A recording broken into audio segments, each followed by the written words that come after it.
You may. I can't imagine what unlawful thing you are about to commit here. I am dying from curiosity. Can it be that you are really some sort of sorcerer? Go on. Trace your magic circle, if that is your business, and call up the spirits of the dead." A low grunt was the only answer to this speech, uttered in a tone between jest and earnest. Cosmo watched from the breech of his gun with intense interest the movements of the man who objected so strongly to his presence, but who now seemed to pay no attention to him at all. They were not the movements of a magician, insofar that they certainly had nothing to do with the tracing of circles. The figure had stepped over to the seaward face of the tower, and seemed to be pulling endless things out of the breast pocket of his jacket. The young Englishman got down from the breech of the gun without ceasing to peer in a fascinated way, and moved closer, step by step, till he threw himself back with an exclamation of astonishment. "By heavens, the fellow is going to fish!" Cosmo remained mute with surprise for a good many seconds, and then burst out loudly, "Is this what you displayed all this secrecy for? This is the worst hoax I ever—" "Come nearer, signore, but take care not to tangle all my twine with your feet. Do you see this box?" The heads of the two men had come together confidentially, and the young traveler made out a cylindrical object, which was in fact a round tin box. His companion thrust it into his hand with the request, "Hold it for me a moment, signore," and then Cosmo had the opportunity to ascertain that the lid of it was hermetically sealed. The man in the strange cap dived into the pocket of his breeches for flint and steel. The Englishman beheld with surprise his lately inimical companion squeeze himself between the massive tube of the piece of ordnance and the wall of stone, and wriggle outwards into the depth of the thick embrasure till nothing of him remained visible but his black stockings and the soles of his heavy shoes. After a time his voice came deadened along the thickness of the wall. "Will you hand me the box now, signore?" Cosmo enlisted in these mysterious proceedings, the nature of which was becoming clear enough to him, obeyed at once, and approaching the embrasure, thrust the box in at the full length of his arm till it came in contact with the ready hand of the man who was lying flat on his stomach with his head projecting beyond the wall of the tower. His groping hand found and snatched away the box. The twine was attached to the box, and at once its length laid on the platform began to run out till the very end disappeared. Then the man lying prone within the thickness of the gun embrasure lay still as death, and the young traveler strained his ears in the absolute silence to catch the slightest sound at the foot of the tower. But all he could hear was the faint sound of some distant clock striking somewhere in the town. He waited a little longer, then in the cautious tone of a willing accomplice, murmured within the opening, "Got a bite yet?" The answer came hardly audible. "No, but this is the very hour." Cosmo felt his interest growing, and yet the facts in themselves were not very exciting, but all this had the complexion and the charm of an unexpected adventure, heightened by its mystery, playing itself out before that old town, towering like a carved hill decorated with lights that began to appear quickly on the somber and colossal mass of that lofty shore. The last gleam had died out in the west. The harbor was dark, except for the lantern at the stern of the British ship of the line. The man in the embrasure made a slight movement. Cosmo became more alert, but apparently nothing happened. There was no murmur of voices, splash of water, or a sign of the slightest stir all round the tower.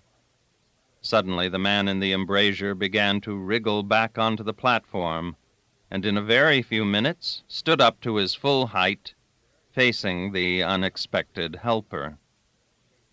"She has come and gone," he said. "Did you hear anything, signore?"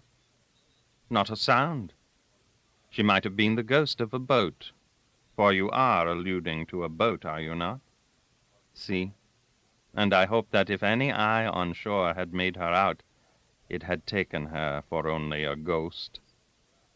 Of course, that English vessel of war rows guard at night, but it isn't to look out for ghosts." "I should think not. Ghosts are of no account. Could there be anything more futile than the ghost of a boat? You are one of the strong-minded, signore. Ghosts are the concern of the ignorant, yet who knows? But it does sound funny to talk of the ghost of a boat, a thing of brute matter. For wouldn't a ghost be a thing of spirit? A man's soul itself made restless by grief or love, or remorse, or anger? Such are the stories that one hears. But the old hermit of the plain of whom I spoke assured me that the dead are too glad to be done with life to make trouble on earth." "You and your hermit!" exclaimed Cosmo in a boyish and marveling tone. "I suppose it is no use me asking you what I have been just helping you in? A little smuggling operation, signore? Surely, signore, England has custom houses, and therefore must have smugglers too. One has heard of them, of course, but I wouldn't mind a bet that there is not one of them that resembles you. Neither do I believe that they deal with packages as small as the one you lowered into that ghostly boat. You saw her, of course. There was a boat. There was somebody to cut the string, as you see, signore. Look, here is all that twine, all of it but a little piece. It may have been a man swimming in the dark water, a man with a soul fit to make a ghost of. Let us call him a ghost, signore." "Oh, yes, let us," the other said lightly. "I am sure that when I wake up tomorrow, all this will seem to me a dream. Even now I feel inclined to pinch myself." "What's that for, in heaven's name?" "It's a saying we have in our country. Yes, you, your hermit, our talk, and this very tower, all this will be like a dream." "I would say nothing better, if it was not that most people are only too ready to talk about their dreams. No, signore, let all this be to you of less consequence than if it were a tale of ghosts, of mere ghosts in which you do not believe. You forced yourself on me as if you were the lord of this place, but I feel friendly enough to you." "I didn't ask for your friendship," retorted the young traveler in a clear voice, so void of all offense that the other man accepted it for a mere statement of a fact. "Certainly not. I spoke of my own feelings. And though I am, you may say, a newcomer and a stranger in my own native city, I assure you it is better to have me for a friend than for an enemy. And the best thing of all would be to forget all about me. It would be also the kindest thing you could do." "Really?" said Cosmo in a tone of sympathy. "How can you expect me to forget the most extraordinary thing that ever happened to me in all my life?" "In all your life? You have a long life before you yet, signorino." "Oh, but this is an adventure." "That's what I mean. You have so many marvelous adventures before you, signorino, that this one is sure to be forgotten very soon." "Then why not at once?" "No, my friend, you don't seem somehow a person one could easily forget." "I? God forbid. Good night, signore."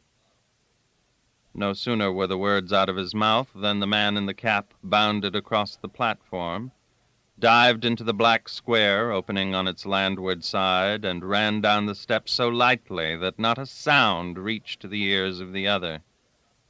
Cosmo went down the winding stair, but cautiously in the profound darkness. The door at the bottom stood open, and he stepped out onto the deserted jetty. He could see on it nothing in the shape of a fleeting shadow. On the very edge of the shore, a low little building with 3 arcades sent a dim gleam of light through its open door. It seemed to be a sort of guard-room, for there was a sentry, an Austrian soldier, apparently, in a white coat. His duty, however, seemed to be concerned with the landing steps in front of the guardhouse, and he let the young traveler pass on as though he had not seen him at all. Dark night had settled upon the long quay. Here and there a dim street lamp threw a feeble light on the uneven stones which the feet of the young traveler, with his springy walk, seemed hardly to touch. The pleasurable sensation of something extraordinary having happened to him accelerated his movements. He was also feeling very hungry, and he was making haste towards his inn to dine first, and then to think his adventure over, for there was a strong conviction within him that he certainly had had an adventure of a nature at the same time stimulating and obscure.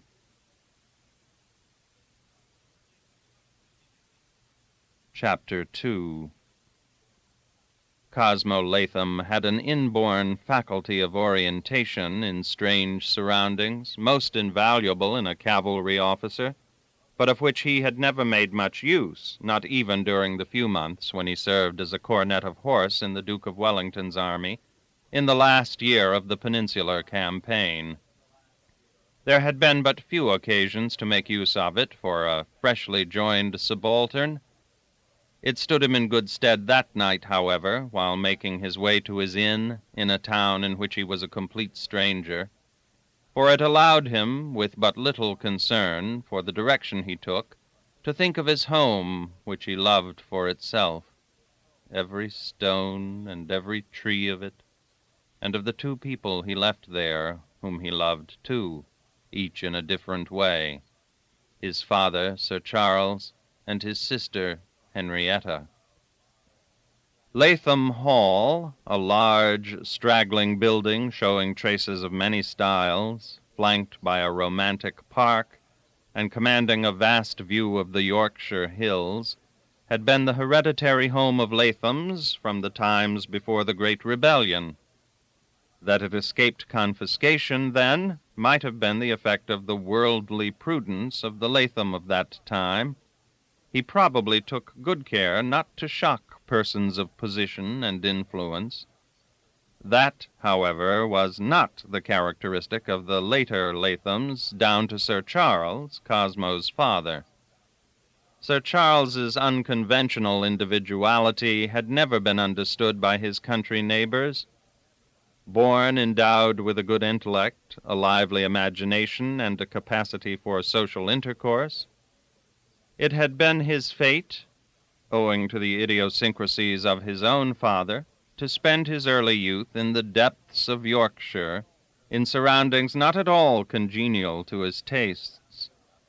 Later he served for a time in the Guards, but he very soon left the army to make an extended tour in France and Italy.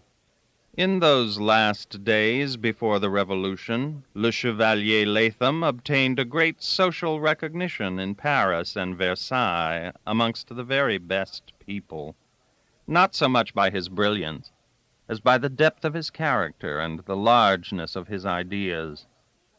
But suddenly he tore himself away from his friendships and successes and proceeded to Italy. There, amongst the members of the English colony in Florence, he met the 2 Aston girls, and for some reason or other became a great favorite with their widowed mother.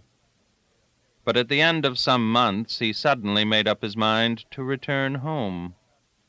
During a long, sleepless night, which he spent pacing up and down in the agony of an internal struggle with himself in the magnificent rooms of his lodgings in Florence, he concluded that he would go home by sea. It was the easiest way of avoiding coming near Paris. He had heard not long before that the best friends he had made in the brilliant society he had frequented in France, the Marquis and the Marquise d'Armand, had a daughter born to them. At Leghorn, on the very eve of embarking, he had another struggle with himself, but he went by sea. By the time when, after a long sea passage, he put his foot on native soil, he had renounced the idea of hurrying on north to shut himself up in his country home. He lingered in London, disdainful and idle, and began reluctantly to fall into the ways of a man about town, when a friend returning from Italy brought him news that Miss Aston was going to marry a Tuscan nobleman of mature years, and as a piece of queer Florentine gossip, that if the younger sister, Miss Molly Aston, had refused 2 suitors in quick succession, it was because she regarded herself in some way as being engaged to him, Charles Latham. Whether stung by his conscience or urged by indignation, Sir Charles started impulsively for Italy, traveling across the south of France. It was a long road. At first he had been amazed, confounded, and angry, but before he came to the end of his journey he had time to reflect upon what might have easily become an absurd and odious situation. He said to himself that a lot of bother of one sort and another would be saved by his marrying Molly Aston. He did so, to the applause of all right-minded people, and at the end of 2 years spent abroad, came home with his wife, to shut himself up in his ancestral hall, commanding the view of a wide and romantic landscape, which he thought one of the finest in the world. Molly Aston had been beautiful enough in her time to inspire several vagrant poets and at least one Italian sculptor. But as Cosmo grew older, he began to understand that his mother had been a nonentity in the family life. The greatest piece of self-assertion on her part was his name. She had insisted on calling him Cosmo because the Astons counted, far back in the past, an ancestress of Florentine origin, supposed to have been a connection of the Medici family. Cosmo was fair, and the name was all about him that he had received from his mother. Henrietta was a type of dark beauty. Lady Latham died when both her children were still young. In her life, she adorned Latham Hall in the same way as a statue might have adorned it. Her household power was limited to the ordering of the dinner. With habits of meticulous order and a marvelously commonplace mind, she had a temperament which, if she had not fallen violently in love at the age of 18, with the same man whom she married, would have made her fond of society, of amusement, and perhaps even of dissipation. But her only amusement and dissipation consisted of writing long letters to innumerable relations and friends all over the world, of whom, after her marriage, she saw but very little. She never complained.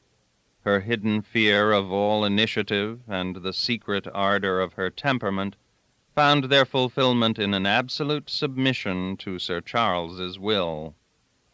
She would never have dreamed of asking for horses for a visit to the neighborhood, but when her husband remarked, "I think it would be advisable for you, my lady, to call at such and such a house," her face would light up.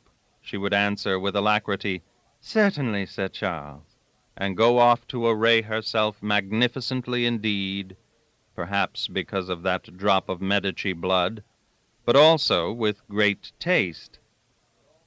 As the years went on, Sir Charles aged more than he ought to have done, and even began to grow a little stout, but no one could fail to see that he had been a very handsome man in his time, and that his wife's early infatuation for him was justified in a way. In politics he was a partisan of Mr. Pitt rather than a downright Tory. He loved his country, believed in its greatness, in its superior virtue, in its irresistible power. Nothing could shake his fidelity to national prejudices of every sort. He had no great liking for grandees and mere aristocrats, despised the fashionable world, and would have nothing whatever to do with any kind of upstart. Without being gentle, he was naturally kind and hospitable. His native generosity was so well known that no one was surprised when he offered the shelter of his Yorkshire house to a family of French refugees, the Marquis and the Marquise d'Armand, and their little daughter, Adèle. They had arrived in England in a state of almost complete destitution, but with two servants who had shared the dangers and the miseries of their flight from the excesses of the Revolution. The presence of all these people at Latham Hall, which, considered at first as a temporary arrangement, was to last for some years, did not affect in the least Lady Latham's beautifully dressed, idle equanimity. Had not the d'Armands been Sir Charles's intimate friends years ago in France? But she had no curiosity. She was vaguely impressed by the fact that the Marquise was a goddaughter of the Queen of Naples. For the rest, it was only so many people more in the servants' hall, at the dinner table, and in the drawing-room where the evenings were spent. High up on one of the walls, a lamp with a shaded reflector concentrated its light on the yellow satin coat on the half-length portrait of a rubicund Latham in a white Coburg, which, but for the manly and sensitive mouth, might have been the portrait of his own coachman. Apart from that spot of beautiful color, the vast room, with its windows giving on a terrace from which Sir Charles was in the habit of viewing sunsets, remained dim with an effect of immensity in which the occupants and even Sir Charles himself acquired the appearance of unsubstantial shadows, uttering words that had to travel across long, almost unlighted distances. On one side of the mantelpiece of Italian marbles, a late addition designed by Sir Charles himself, Lady Latham's profuse jewelry sparkled about her splendid and restful person, posed placidly on a sofa. Opposite her, the Marquise would be lying down on a deep couch, with one of Lady Latham's shawls spread over her feet. The d'Armands, in their flight from the Terror, had saved very little besides their lives, and the Marquise d'Armand's life had by this time become a very precarious possession. Sir Charles was perhaps more acutely aware of this than the Marquis, her husband. Sir Charles remembered her gentle in her changing moods of gaiety and thought, charming, active, fascinating, and certainly the most intelligent, as she was the most beautiful of the women at the French court. Her voice, reaching him clear but feeble across the drawing-room, had a pathetic appeal, and the tone of his answers was tinged with the memory of a great sentiment and with the deference due to great misfortunes.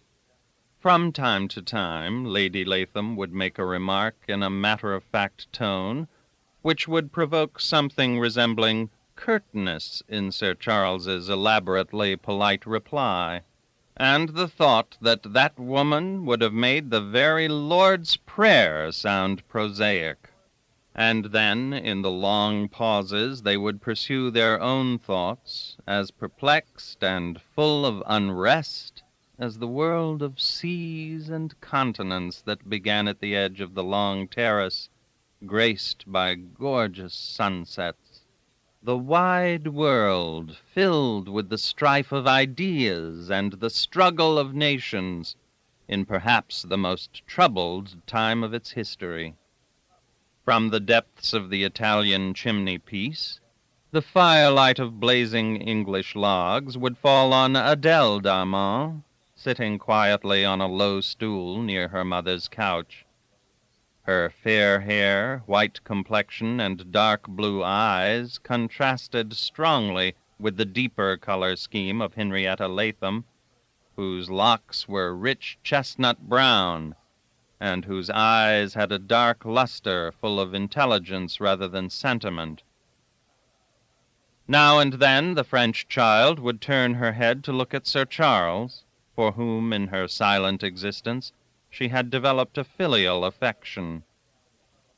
In those days, Adele d'Armand did not see much of her own father. Most of the time the Marquis was away. Each of his frequent absences was an act of devotion to his exiled princess, who appreciated it, no doubt, but found devotion only natural in a man of that family. The evidence of their regard for the Marquis took the shape mainly of distant and dangerous missions to the courts of North Germany and northern Italy. In the general disruption of the old order, those missions were all futile, because no one ever stopped an avalanche by means of plots and negotiations. But in the Marquis, the perfect comprehension of that profound truth was mingled with the sort of enthusiasm that fabricates the very hopes on which it feeds. He would receive his instructions for those desperate journeys with extreme gravity, and depart on them without delay, after a flying visit to the hall to embrace his ailing wife and his silent child, and hold a grave conference with his stately English friend, from whom he never concealed a single one of his thoughts or his hopes. And Sir Charles approved of them both, because the thoughts were sober and absolutely free from absurd illusions common to all exiles, thus appealing to Sir Charles's reason, and also to his secret disdain of all great aristocracies, and the second being based on the Marquis's conviction of England's unbroken might and consistency, seemed to Sir Charles the most natural thing in the world. They paced a damp, laurel-bordered walk together for an hour or so, Sir Charles lame and stately like a disabled child of Jupiter himself, the Marquis restraining his stride and stooping with a furrowed brow to talk in measured, level tones. The wisdom of Sir Charles expressed itself in curt sentences in which scorn for men's haphazard activities and short-sighted views was combined with a calm belief in the future. After the Peace of Amiens, the Comte d'Artois, the representative of the exiled dynasty in England, having expressed the desire to have the Marquis always by his side, the Marquise and Adele left Latham Hall for the poverty and the makeshifts of the life of well-nigh penniless exiles in London. It was as great a proof of devotion to his royal cause as any that could be given. They settled down in a grimy house of yellow brick, in 4 rooms up a very narrow and steep staircase. For attendants they had a dark mulatto maid, brought as a child from the West Indies before the Revolution by an aunt of the Marquis's, and a man of rather nondescript nationality called Bernard, who had been at one time a hanger-on in the country house of the d'Armands, but following the family in its flight and its wanderings before they had found refuge in England, had displayed unexpected talents as a general factotum. Life at Latham Hall had bored him exceedingly. The sense of complete security was almost too much for his patience. The regularity of the hours and the certitude of abundant meals depressed his spirits at times. The change to London revived him greatly, for there he had something to do and found daily occasion to display his varied gifts. He went marketing in the early morning, dusted the room he called the salon, cooked the meals, inspired and made happy by the large white smile of Miss Aglaé, the negress, with whom he was very much in love, At 12 o'clock, after tidying himself a bit, he would go in on the tips of his heavy square shoes and carry the Marquise from her room to the sofa in the salon, with elaborate sureness and infinite respect, while Aglaé followed with a pillow, shawl, and smelling bottle, wearing a forced air of gravity. Bernard was acutely aware of her presence, and would be certain, the Marquise once settled on her sofa, to get a flash of a white grin all to himself. Later, Mademoiselle Adèle, white and fair, would go out visiting, followed by Aglaé as closely as night follows day, and Bernard would watch them down the depths of the staircase, in the hope of catching a sight of a quickly upturned dark brown face with fine rolling eyes. This would leave him happy for the rest of the afternoon. In the evening his function was to announce visitors who had toiled up the stairs, some of the first names in France that had come trudging on foot through the mud or dust of the squalid streets, to fill the dimly lighted room which was the salon of the Marquise d'Armand. For those duties Bernard would put on a pair of white stockings, which Miss Aglaé washed for him every second day, and encase his wide shoulders in a very tight green shabby jacket with large metal buttons. Miss Aglaé always found a minute or two to give him a hasty inspection and a brush down. Those were delightful instants. Holding his breath and in a state of rigid beatitude, he turned about as ordered in gay whispers by his exotic lady-love. Later he would sit on a stool outside the closed door, listening to the well-bred soft uproar of conversation, and when the guests began to depart, he lighted them downstairs, holding a tallow dip in a small candlestick over the banister of the landing. When his duties for the day were over, he made up for himself a bed on the floor of a narrow passage which separated the living rooms from a sort of large cupboard in which Miss Aglaé reposed from her daily labors. Bernard, lying under a pair of thin blankets and with the tallow candle burning on the floor, kept slumber off till Miss Aglaé stuck out her head, tied up in an old red foulard, nothing but her head through the crack of the door, in order to have a little whispered conversation. That was the time when the servants exchanged their views and communicated to each other their ideas and observations. The black maids were shrewder than the white factotums. Being a personal attendant of the two ladies, she had occasion to see and hear more than her admirer. They commented on the evident decline of the Marquise's health, not dolefully, but simply as a significant fact of the situation, on the Marquise's manner of daily life, which had become domestic and almost sedentary. He went out every day, but now he never went away for weeks and months as he used to before. Those sudden and mysterious missions, for which a misanthropic Yorkshire baronet had paid out of his own pocket, had come to an end. A Marquis d'Armand could not be sent out as a common spy, and there was now no court in Christendom that would dare to receive an emissary, secret or open, of the royal exiles. Bernard, who could read, explained these things shortly to Miss Aglaé. All great folk were terrified at that Bonaparte. He made all the generals tremble. On those facts Miss Aglaé would have it that he must be a sorcerer. Bernard had another view of Napoleonic greatness. It was nothing but the power of lies. And on one occasion, after a slight hesitation, he burst out, "Shall I tell you the truth about him, Miss Aglaé?" The tied-up black head protruding through the crack of the door nodded assent many times in the dim light of the tallow dip. "Well, then," continued Bernard with another desperate effort, "he is of no account." Miss Aglaé repressed with difficulty the loud burst of laughter, which was the usual expression of her unsophisticated emotions. She had heard ladies and gentlemen in the salon express a very similar opinion of Bonaparte, But she thought suddenly of Miss Adele and emitted a sigh. "He seems to get him paw on the whole world, anyhow.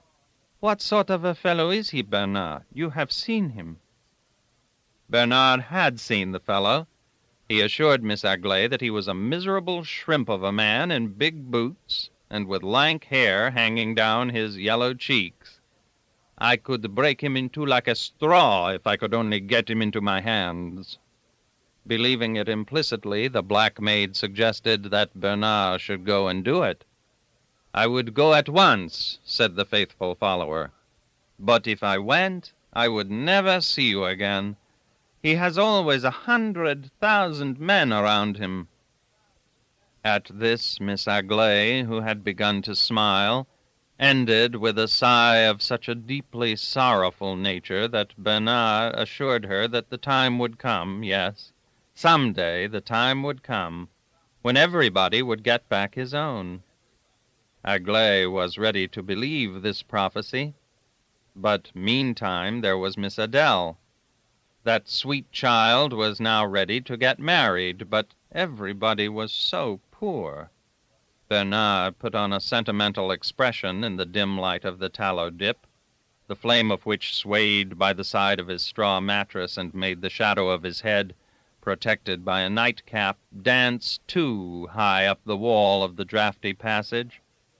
Timidly he muttered of love. That would get over all the difficulties. "You very stupid man, Mr. Bernard. Love, what sort of trash you talk? Love don't buy fish for dinner." Then with sudden anxiety she inquired, "Have you got money for marketing tomorrow?" Bernard had the money.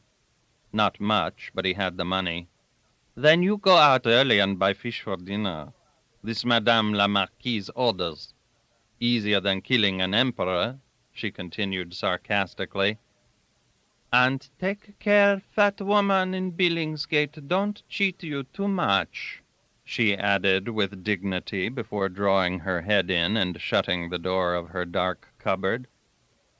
A month later, sitting upon his straw bed and with his eyes fixed on the door of Miss Aglaé's cupboard, Bernard had just begun to think that he had done something to offend, and that he would be deprived of his whispered midnight chat, when the door opened. The head of the girl appeared in its usual position. It drooped. Its white eyeballs glistened full of tears. It said nothing for a long time. Bernard was extremely alarmed. He wanted to know, in an anxious whisper, what was wrong. The maid let him cudgel his brains for a whole minute before she made the statement that, oh, she did not like the looks of a certain gentleman visitor in a too-much-laced coat. Bernard, relieved but uncomprehending, snatched the candlestick off the floor and raised it to the protruded head of the maid. "What is there to cry about?" he asked. The tears glistening on the dusky cheek astonished him beyond measure. And as an African face lends itself to the expression of sorrow more than any other type of human countenance, he was profoundly moved, and without knowing the cause, by mere sympathy felt ready to cry himself. "You don't see. You don't understand anything, Bernard. You stand there at the door like a stick. What is the use of you? I can't tell." Bernard would have felt the injustice to be unbearable if he had not had a strong sense of his own merits. However, it was obvious that Aglaé was thoroughly upset. As to the man in the too-much-laced coat, Bernard remembered that he was dressed very splendidly indeed. He had called first in company of a very fine English gentleman, a friend of the family, and he had repeated the call always with that same friend. It was a fact he had never called by himself yet. The family had dined with him only the day before, as Bernard knew very well, because he had had to call the hackney coach, and had given the address, not to mention the confidential task of carrying the Marquise down the stairs and then up again on their return from that entertainment. There could be nothing wrong with a man with whom the family dined, And the Marquise herself, too, she who, so to speak, never went out anywhere. "What has he done?" he asked, without marked excitement. "I have never seen you so distressed, Miss Aglaé." "Me upset? I should think me upset. I fear him once carry off Mademoiselle Adèle, poor child." This staggered the faithful Bernard. "I should like him to try," he said pugnaciously. "I keep a cudgel there in this passage." A scornful exclamation from the maid made him pause. "Oh," he said in a changed tone, "carry her off for a wife? Well, what's wrong in that?" "Oh, you silly," whimpered Aglaé. "Can't you see him twice and a half the age of Mademoiselle Adèle?" Bernard remained silent a minute. "Fine-looking man," he remarked at last. "Do you know anything else about him?" "Him got plenty of money," sobbed out Aglaé. "I suppose the parents will have something to say about that," said Bernard, after a short meditation. "And if Mademoiselle Adèle herself—" But Aglaé wailed under her breath, as it were, "It's done, Bernard, it's done." Bernard, fascinated, stared upwards at the maid. A mental reference to abundance of money for marketing flashed through his mind. "I suppose Mademoiselle Adèle can love a man like that? Why not?" "Him got very fine clothes, certainly," hissed Aglaé furiously. Then she broke down and became full of desolation. "Oh, Bernard, them poor people. You should have seen their faces this morning when I served the breakfast. I feel as if I must make a big howl while I give plate to Monsieur le Marquis. I hardly dare to look at anybody." "And Mademoiselle?" asked Bernard in an anxious whisper. "I don't like to look at her either," went on Aglaé in a tone of anguish. "She got quite a flush on her face. She think it very great and fine, make everybody rich. I ready to die with sorrow, Bernard. She don't know, she too young. Why don't you cry with me, you great stupid man?" Chapter 3. The marriage, the prospect of which failed to commend itself to the colored maid, took place in due course. The contract which expressed the business side of that alliance was graced by the signature of a prince of the blood, and by 2 other signatures of a most aristocratic complexion. The French colony in London refrained from audible comments. The gracious behavior of His Royal Highness the Duc de Berry to the bridegroom killed all criticism in the very highest circles of the emigration.